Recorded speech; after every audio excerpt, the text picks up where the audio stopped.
6월 21일 말씀과 기도입니다. 오늘 본문은 사도행전 2장 14절에서 21절이고 제목은 성령이 임한 사람들입니다.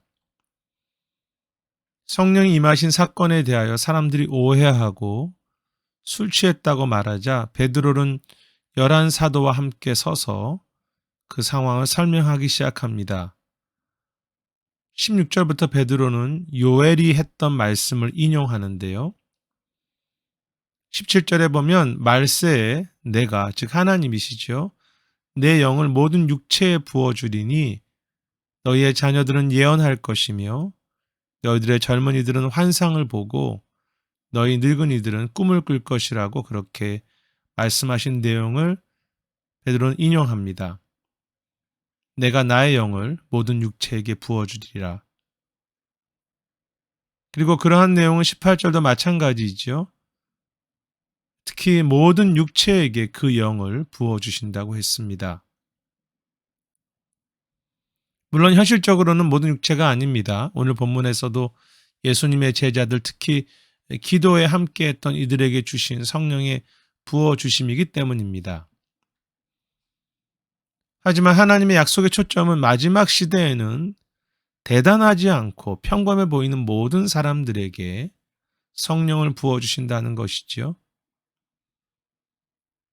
구약의 관점에서 볼 때 왜 이렇게 성령을 부어주신다는 약속이 소중하고 대단한 것입니까? 원래 성령을 부으신다, 성령을 주신다는 것은 특별한 사람들에게만 허락된 것이었습니다. 구약의 왕이나 제사장 그리고 선지자들에게 기름이 부어졌고 또 성령을 주셨지요. 그런데 마지막 때에는 모든 육체에게 평범한 사람들에게도 성령을 부어주신다고 약속하셨고 베드로는 이렇게 모든 사람들에게 성령을 부어주심으로 새로운 시대가 왔다고 말하는 것입니다. 이 성령을 부으신 사람들에게 중요한 것은 그들에게 하나님의 영을 부으셔서 어떤 이들은 예언하고 어떤 이들은 환상을 보고 또 꿈을 꾼다는 것입니다. 성령을 사람들에게 부어주시는 목적이 있음을 보게 됩니다. 즉 그들을 통해서 하나님의 소중한 일과 하나님의 뜻을 감당하기 위함이지요. 원래 왕에게 기름을 부어서 성령을 주셨던 목적은 왕의 역할을 감당하기 위함이었고 선지자에게는 주의 영이 임하여서 예언하게 하는 것과 같다고 말할 수 있겠습니다.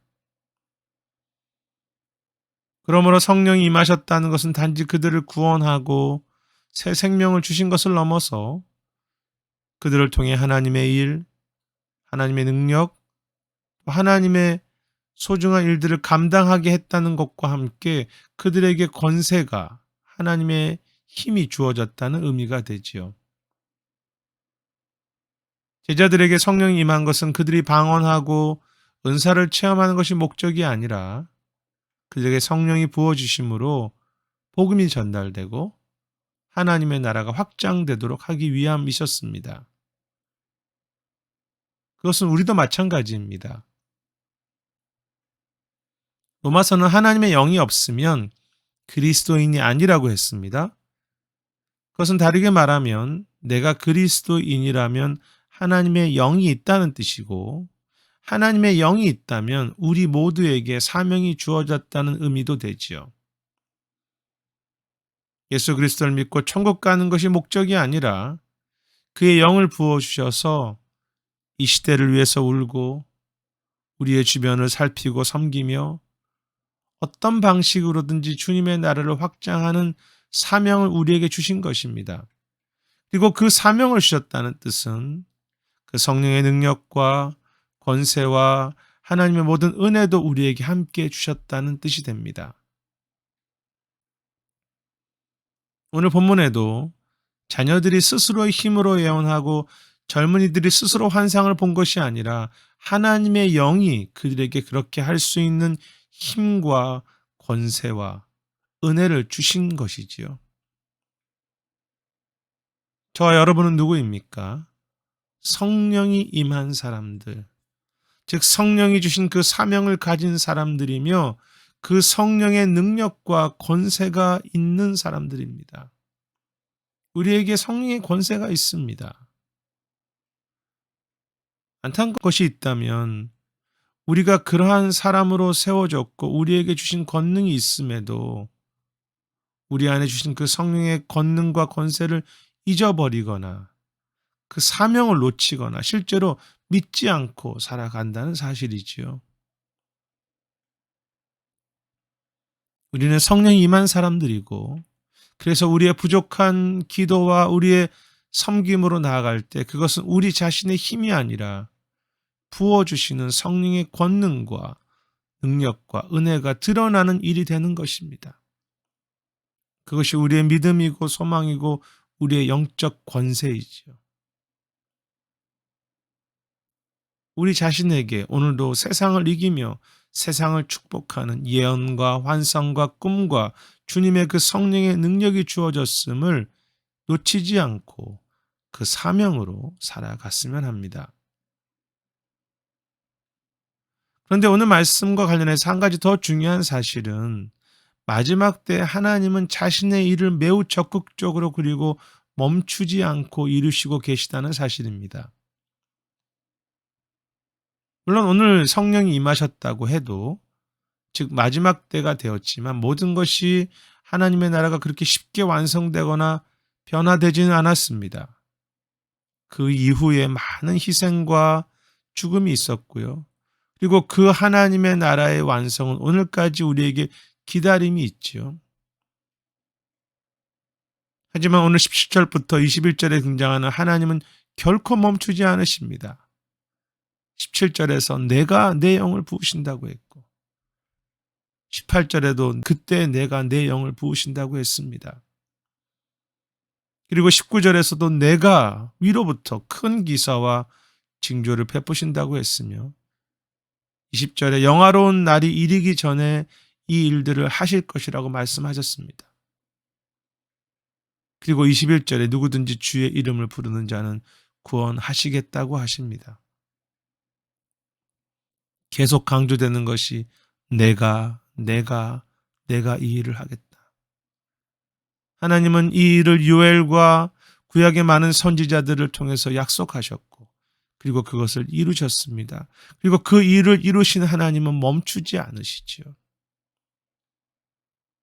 어떤 하나님의 모습입니까? 마지막 때 하나님의 일을 하나님께서 직접 멈추지 않고 진행하시고 이루시고 역사하는 모습이지요. 오늘 우리가 사는 시대는 마지막 시대입니다.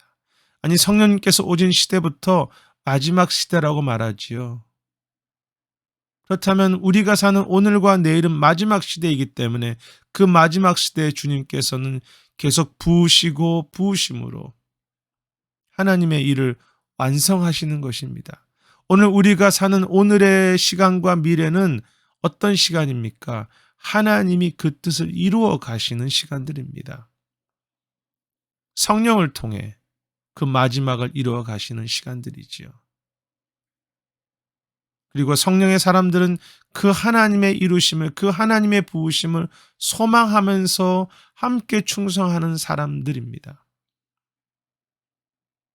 비록 내 눈앞에 하나님의 역사가 잘 드러나지 않아 보이고 어떤 어려운 상황이 생기며 고난과 현실의 문제가 있더라도 성령의 사람들은 그 마지막 때 하나님께서 부으시고 이루시는 것을 믿고 그 약속을 붙잡고 낭망하지 않으면서 씨를 뿌리고 눈물을 흘리고 오늘 하루를 순종하는 그런 하나님의 사람들이지요. 지금도 하나님 자신의 뜻을 이루시는 하나님, 그 하나님을 기억하고 소망했으면 합니다. 그리고 우리에게 부어주신 성령의 은사와 권세와 사명을 기억하고 붙잡으면서 그 하나님이 이루어 가시는 일에 절망하거나 낙심하지 않고 끝까지 섬기며 저 주 앞에서는 그 본향을 향하여서 감사함으로 걸어갈 수 있는 그러한 순례의 사람들, 성령의 사람들이 되시기를 바랍니다. 기도 제목은 성령이 주신 그 은사들과 은혜들과 사명들이 늘 새롭게 되어서 성령의 충만함과 주신 권능을 의지하고 살아가는 그런 우리 삶이 되도록 성령의 충만함과 그 은사를 놓고 그 은혜를 놓고 기도하시면 좋겠습니다. 또 다른 기도 제목은 우리의 가정들이 성령의 부어주신 가정으로서 소망과 사명을 잃어버리지 않고 이 시대에 성령의 사람들로서 주님이 일하시는 것을 끝까지 소망하면서 헌신하는 그러한 우리의 가정들, 자녀들이 되도록 기도하시기를 바랍니다.